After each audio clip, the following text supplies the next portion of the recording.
दोस्तों दरेक संबंधમાં ઉતાર ને ચઢાવ જોવા મળતા હોય છે। આવામાં બ્રેકઅપની વાત કરીએ તો બ્રેકઅપ બાદ કોને સૌથી વધુ તકલીફ થતી હોય છે અને કોણ વધુ દુઃખી રહેતું હોય છે આ વિડીયોમાં હું તમને જણાવીશ। હવામાં વાત નહીં કરીએ। નમસ્કાર, G24 કલાકના ડિજિટલ પ્લેટફોર્મ પર હું તમારી સાથે દીપક।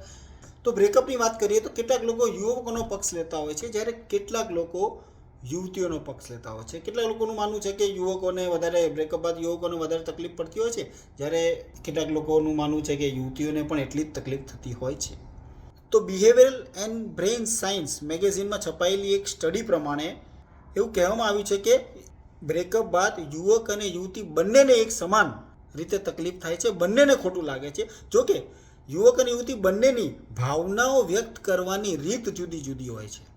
યુવતીઓને લાગણીશીલ માનવામાં આવે છે અને તેથી યુવતીઓ તેના મિત્રો અને સાથીદારો સાથે તેમની ભાવનાઓ સરળતાથી વ્યક્ત કરી દેતી હોય છે અને મૂવ ઓન કરી દેતી હોય, જ્યારે યુવકો આવું કરી શકતા નથી। યુવકો બ્રેકઅપને લઈને ખુલીને તેની ભાવનાઓ વ્યક્ત કરતા નથી, જેને લીધે તેઓ મૂવ ઓન કરી શકતા નથી અને જેને લીધે તેમને રિકવર થવામાં સમય લાગી જતો, લાંબો સમય લાગી જતો હોય છે। તો ભાવનાઓ વ્યક્ત કરતા શીખો। બ્રેકઅપને લઈને તમારું શું માનવું છે? કોને સૌથી વધુ તકલીફ પડે છે? શું કહેશો?